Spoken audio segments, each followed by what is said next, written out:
Kailabreece.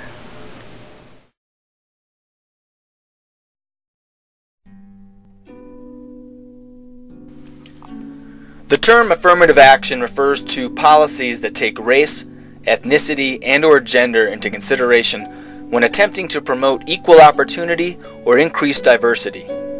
The focus of such policies ranges from employment and education to public contracting and health programs. The movement was originally designed to do two key things. 1. Maximize diversity in all levels of society, along with its presumed benefits, and 2. To rectify perceived disadvantages due to explicit, historically institutional discrimination. Like any position, there are at least two key sides, those that support such policies and those that do not. In the case of affirmative action, the proponents can be given a stigma of abusing the system, and the opponents can be labeled bigots. Proponents argue that existing imbalances in diversity representation tend to perpetuate themselves in the absence of affirmative action policies, while opponents argue that the policies actually hinder reconciliation, replace old wrongs with new wrongs, undermine the achievements of minorities, and encourage groups to identify themselves as disadvantaged, even if they are not. To this, of course, the proponents disagree, claiming that the opponents of affirmative action frequently assume that affirmative action implies the preferential selection of unqualified candidates over qualified candidates. But proponents claim most supporters of affirmative action completely oppose such preferential selection, and instead prefer preferential selection among equal or comparable candidates. Still, if that were the case, then every time a white man and a black man are equal, the black man must be given the advantage? What if it's a yellow man and a black man who are equal? Who gets it then?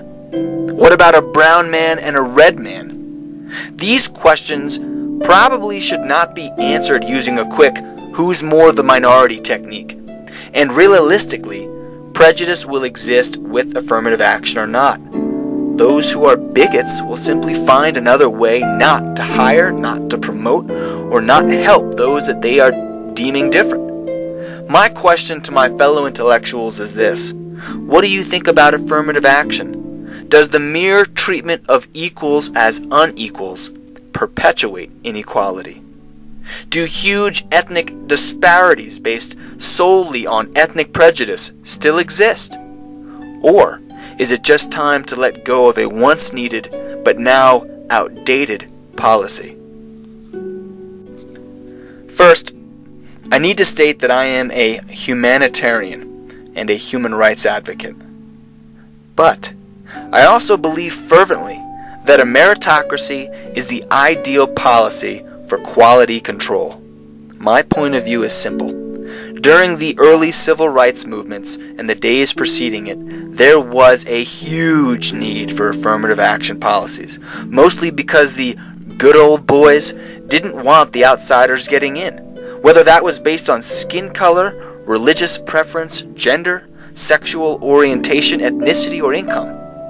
However, the good old boys seem to be harder and harder to identify lately, and that may be due to the fact that early affirmative action worked. But basically, now we see black presidents, women CEOs, Hispanic Supreme Court judges, maybe, and poor children climbing to the ranks of multi-millionaires. The point is this: interracial marriage, interwoven cultures, and a more enlightened population have repainted the social landscape. Yes, prejudice still exists in some parts, but to allow affirmative action to continue is to first acknowledge that a certain group of people are still incapable of success when equal opportunity is provided. Some people come from poorer backgrounds, but that is not due to skin color or ethnicity. It's more likely due to a family's culture within its surrounding environment.